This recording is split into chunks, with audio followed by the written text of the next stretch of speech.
Bharuch LCB પોલીસની team Ankleshwar GIDC વિસ્તારમાં પેટ્રોલિંગમાં હતી. દરમિયાન રાજપીપળા રોડ પર આવેલ મીરાનગરમાં પ્લોટ નંબર 72માં ત્રીજા માળે આવેલ રૂમમાં અબ્દુલ વસીમ અબ્દુલ હકીમ ખાન બહારથી વ્યક્તિઓને બોલાવી જુગાર રમી અને રમાડી રહ્યો હોવાની માહિતી મળી હતી.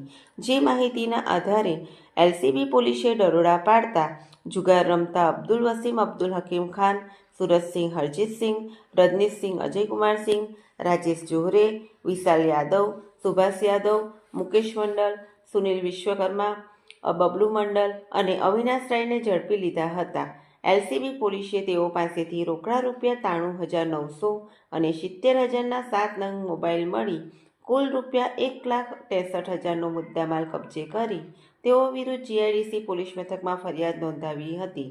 પોલીસે ગુનો નોંધી વધુ તપાસ હાથ ધરી છે.